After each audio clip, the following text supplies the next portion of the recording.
Bonjour à tous, j'espère que vous allez bien. Aujourd'hui, je vous fais une petite vidéo sur les trois blocages de base, Ale-Maki, Menton-Maki, Olgul-Maki. Donc c'est une vidéo qui s'adresse tout autant aux débutants qu'aux gradés, d'accord, aux enfants qu'aux adultes. C'est pas parce qu'on est gradé qu'on doit oublier les bases. Donc on va essayer de travailler les trois mouvements sur ces 5 minutes en rentrant un peu dans le détail et en essayant de trouver des axes d'amélioration. Allez, on commence tout de suite. Ok, donc pour aller maquiller la parade basse, on voit l'armement très simplement. On va aller chercher avec la main l'oreille opposée ici. Chose importante déjà dès le départ, c'est qu'on ne va pas décoller le coude du corps. Je vais garder le coude près du corps. Pas besoin qu'il soit totalement collé, sinon je vais perdre en mobilité. D'accord? Mais il faut qu'il reste près du corps. D'accord? Il ne faut pas qu'on le voit devant ici. Ok?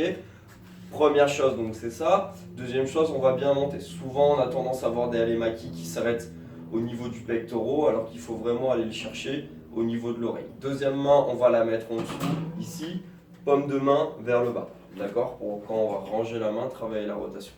Première chose qu'on va réaliser ici sur le mouvement, ça va être d'abord de baisser le coude et ensuite de faire la trajectoire du poing. D'accord? Il ne faut pas déplier le bras tout de suite et faire la trajectoire. Premier mouvement, je descends le coude. Deuxième mouvement, je fais la trajectoire. D'accord? C'est important, quand vous travaillez votre trajectoire, de bien travailler la rotation sur la fin du mouvement. D'accord? C'est ce qui va créer l'impact sur le mouvement. Et ça, on va le garder en tête pour tout ce qui suit derrière. D'accord? C'est valable pour 99% des mouvements du taekwondo. Première chose, on revoit armement au niveau de l'oreille. Deuxième chose, j'ai le coude près du corps. Troisième chose, je vais descendre le coude et ensuite travailler la trajectoire. Je dois rentrer le bras à la ceinture au même moment où j'arrive en bas. D'accord? C'est important quand on travaille les maquis ici d'avoir un buste solide, de ne pas se laisser emporter devant. On reste bien long. Ok? Donc, oreille, coude proche, d'abord le coude et ensuite je fais la trajectoire du poing avec la rotation. La main, la paume de la main est vers l'oreille. Je descends,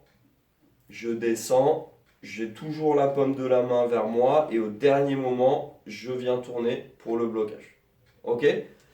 Ensuite, au niveau du travail de l'armement, on peut travailler avec une légère mobilité sur les épaules pour créer un peu plus d'amplitude, mais on ne va pas aller chercher trop loin derrière pour créer le déséquilibre. Ici, je travaille légère mobilité pour faire un petit échauffement sans trop d'impact. Ça va permettre de travailler, de débloquer un peu ici au niveau des épaules.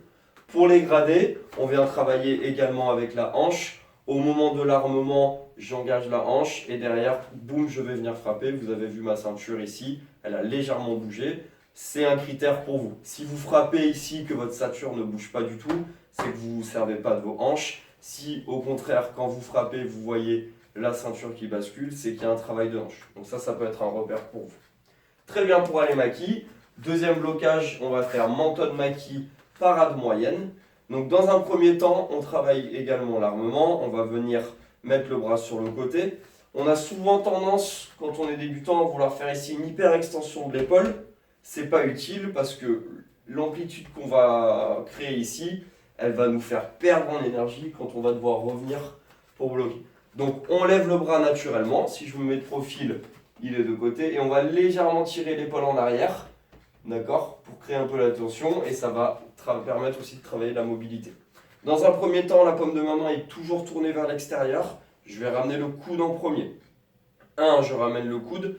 La paume de ma main est toujours face à vous, toujours face à vous. Au dernier moment, je vais travailler la rotation pour bloquer et finaliser mon mouvement. D'accord? C'est pareil, on ne travaille pas au moment où je déplace, je fais la rotation. C'est d'abord le coude et ensuite blocage rotation. D'accord?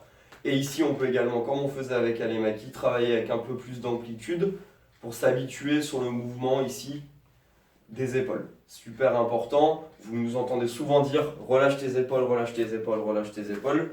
Lors de la phase d'armement, je suis relaxé. Lors de la phase de frappe, je vais créer une contraction. D'accord?